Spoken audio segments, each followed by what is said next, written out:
Bismillahirrahmanirrahim. Assalamualaikum warahmatullahi wabarakatuh. Alhamdulillahi rabbil alamin. Hamdan nafi'in, hamdan syakirin. Asyhadu an la ilaha illallah wa asyhadu anna Muhammadar Rasulullah. Akhwati fillah, insyaallah untuk pertemuan kita di pagi ini, insyaallah kita akan membahas atau memulai pembelajaran kita dengan mempelajari atau membahas bab toharoh. Sebagaimana yang memang sudah pernah Bu Mira sampaikan di pertemuan awal, bahwasanya bab toharoh adalah bab pertama yang akan kita pelajari di semester 1 ini, dan untuk semester 2 kita akan mempelajari bab sholat. Adapun toharoh secara definisinya terbagi menjadi dua, yaitu secara bahasa dan secara istilah. Secara bahasa, definisi dari toharoh ini adalah suci atau bersuci artinya. Toharoh, tohir. Jadi secara bahasa itu suci atau bersuci. Sedangkan secara istilah, yaitu mensucikan diri dari hadas dan najis. Nah, maka bisa dilihat di sini.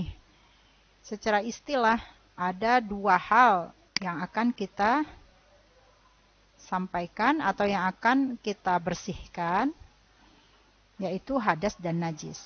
Maka kalau kita lihat dari pengertian atau definisi dari secara istilah, ini bisa dilihat bahwasanya toharoh ini adalah mensucikan diri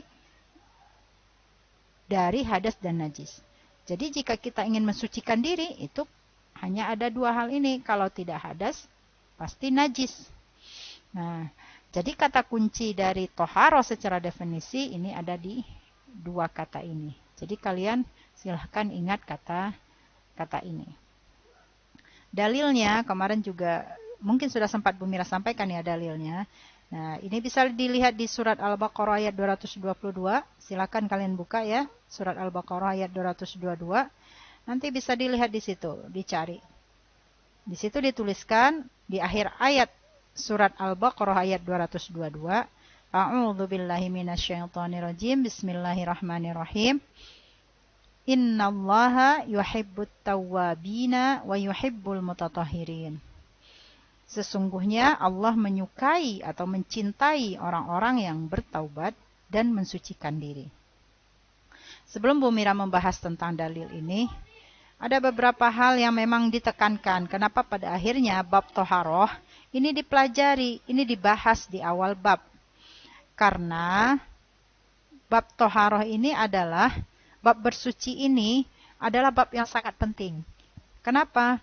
Karena di antara begitu banyaknya tata cara atau syarat ibadah kita di hadapan Allah Subhanahu wa taala, maka toharoh banyak menjadi syarat sah dari ibadah-ibadah kita. Maka bab toharoh ini adalah bab penting. Nah, kalau kita sambungkan dengan dalil ini, kita bisa melihat bagaimana Allah Subhanahu wa taala menyampaikan tentang orang-orang yang bertoharoh atau tentang orang-orang yang bersuci. Ini mendapat kata yuhibbu. Innallah yuhibbu, menyukai. Allah menyukai, Allah mencintai, Allah menyenangi. Apa? Maka di dalam surat ini, di dalam ayat ini ada dua poin yang bisa kita dapatkan. Yang pertama, ini ada at-tawwabina, yuhibbut at-tawwabina, sesungguhnya Allah menyukai orang-orang yang bertaubat. Maka bisa dilihat bertaubat ini mensucikan diri atau tidak. Ketika kita mendengar kata bertaubat, ini maksudnya mensucikan diri. Ya, tentu saja ini mensucikan diri. Maka kalau kita melihat orang-orang yang bertaubat atau wabina adalah orang-orang yang mensucikan dirinya secara lahiriah. Secara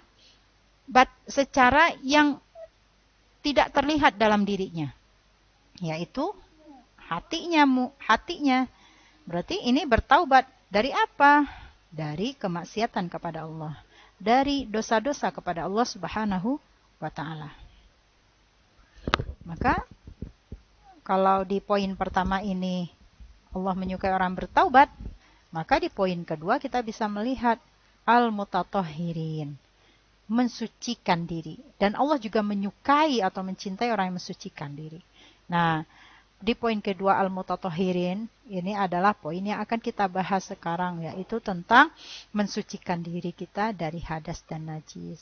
Atau mensucikan diri kita dari hal-hal yang terlihat secara jasadiah kita.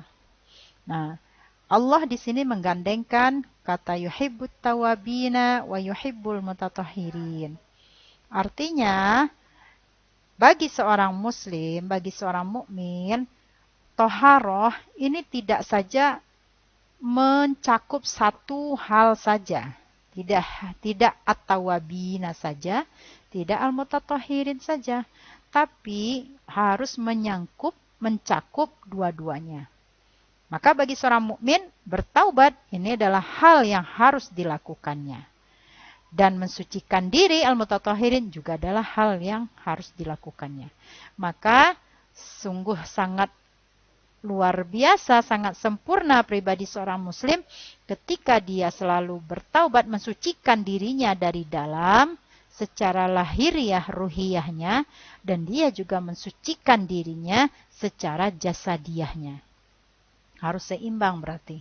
Maka tidak boleh kita hanya bertaubat saja. Kemudian kita bertaubat dari maksiat kepada Allah Subhanahu wa taala, tapi kita melupakan untuk mensucikan jasadiah kita. Penampilan kita kotor, kita tidak mandi, kita tidak keramas misalnya, atau kita tidak membersihkan najis-najis yang ada dalam diri kita dan sebagainya. Ini tidak diperbolehkan. Atau sebaliknya, sibuk hanya dengan membersihkan jasadiahnya, rajin keramas, ke salon, semuanya dibersihkan, tapi melupakan satu hal yang ada di dalam, yaitu taubat. Bertaubat dari dosa kepada Allah Subhanahu wa taala, lupa membersihkan hatinya. Maka dua hal ini tidak bisa dipisahkan dari kita, tidak bisa dipisahkan dari orang-orang mukmin atau muslim. Karena apa? Karena Allah menyukai, karena Allah mencintai, bukan at-tawabina saja, tapi orang-orang menyeimbangkan antara at-tawabina dan al-mutatahhirin. Orang-orang yang menyeimbangkan dirinya dengan bertaubat sekaligus dia mensucikan dirinya. Nah, maka surat Al-Baqarah ayat 222 ini menjadi dalil bagi kita betapa pentingnya kita melakukan toharoh di hadapan Allah Subhanahu wa taala. Dan di antara toharoh yang kita lakukan adalah toharoh secara lahiriah dan jasadiah kita. Nah, dalil ini surat Al-Baqarah ayat 222 ini wajib kalian hafal nantinya. Dan suatu waktu nanti akan Bu Mira minta untuk mengirimkan FN untuk menyetorkan hafalan surat Al-Baqarah plus dengan artinya. Ya. Innallaha yuhibbut tawabina wa yuhibbul mutatahhirin. Sesungguhnya Allah menyukai dan mencintai orang-orang yang bertaubat, dan Allah juga mencintai dan menyukai orang-orang yang mensucikan dirinya. Kemudian ketika kita membahas bab toharoh ini, maka ada beberapa hal yang ingin juga Bu Mira sampaikan terkait dengan poin ketiga di anak panah ini ya. Ini tulisannya adalah sunnah-sunnah fitrah. Sunnah-sunnah fitrah ini sebenarnya banyak banget. Bukan 1, 2, 3, 4 saja, banyak. Sunnah-sunnah fitrah ini apa maksudnya? Sunnah-sunnah fitrah ini adalah kebiasaan-kebiasaan atau sunnah-sunnah yang dilakukan oleh Rasulullah dan dianjurkan bagi kita. Bahkan ada beberapa sunnah-sunnah ini yang diwajibkan. Nah, di antara sunnah-sunnah fitrah yang dianjurkan dan diwajibkan ini ada 4 poin Bu Mira berikan di sini ya. Nah, ini sebagai pengetahuan karena mungkin ada dari beberapa kita yang memang harus sudah melakukannya. Nah, yang pertama, ini ada khitan di sini atau sunat ya, bahasa kitanya sunat atau khitan. Khitan ini memotong ujung kemaluan bagi laki-laki, kemudian bagi perempuan juga. Nah, di dalam khitan ini ada beberapa pendapat. Kalau bagi laki-laki ini wajib dilakukan. Khitan ini wajib dilakukan. Sedangkan bagi perempuan ada yang mengatakan wajib, ada yang mengatakan sunnah. Maka silakan mengambil Dan memang ada beberapa kebiasaan di daerah-daerah tertentu. Ada yang bagi perempuan itu hanya dibersihkan ujung kemaluannya ketika dia bayi, kemudian membuang kotoran yang ada di situ. Ada yang memang melakukan khitan atau memotong sedikit ujung kemaluan di daerah V kita, kemudian sekaligus membuang kotoran yang ada. Nah, jadi untuk khitan ini bagi perempuan ada yang mewajibkan, ada yang tidak. Kemudian poin yang kedua di sunnah-sunnah fitrah adalah memotong kuku.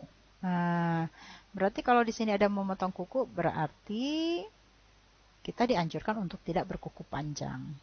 Nah, kalau di Al-Kafi, jika kalian sudah ada di Al-Kafi, ini akan ada setiap briefing di pagi hari. Kita akan melakukan cek kuku ya. Bagi kuku yang panjang harap dipotong. Karena memang kuku yang panjang ini rentan untuk adanya kotoran-kotoran yang ada di bawah kuku kita. Maka untuk itu harus dibersihkan. Nah, kalau ada kotoran-kotoran di bawah kuku, nah yang paling senang untuk tinggal di bawah kuku-kuku kita itu adalah setan. Nah, jika setan sudah ada di sini, maka ini akan menghalangi diri kita untuk melakukan ketaatan di hadapan Allah Subhanahu wa taala. Maka minimal di hari Jumat mungkin sekali seminggu kita potong kuku kita bersihkan. Karena ini adalah sunnah-sunnah fitrah yang diajarkan oleh Rasulullah Sallallahu Alaihi Wasallam. Kemudian yang ketiga adalah mencabut bulu ketiak. Bagi yang sudah ada bulu ketiaknya, yang sudah tumbuh, maka ini boleh sunnah untuk mencabutnya, bukan mencukurnya ya, bahasanya di sini mencabut. Jadi dicabut. Maka kalau dicabut, ini mungkin lebih bersih. Nah, kalau sudah ada tumbuh. Kalau sekarang mungkin ada yang belum, ada yang sudah ya. Kalau yang sudah berarti mulai melaksanakan sunnah-sunnah fitrah ini. Kemudian yang keempat, mencukur bulu kemaluan. Nah, ini bagi akhwati fillah semua, mencukur bulu kemaluan ini adalah sunnah-sunnah fitrah. Minimal dilakukan setelah selesai haid atau 40 hari sekali kalau memang sudah tumbuh. Tapi kalau memang belum ya nggak apa-apa, tunggu aja dulu.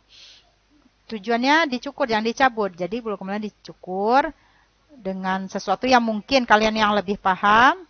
Nah, dicukur dan dibersihkan. Jangan sampai lebat. Karena ini sebenarnya di samping sunnah-sunnah fitrah, mencukur bulu kemaluan ini juga adalah sebagai penjagaan kita terhadap kebersihan. Karena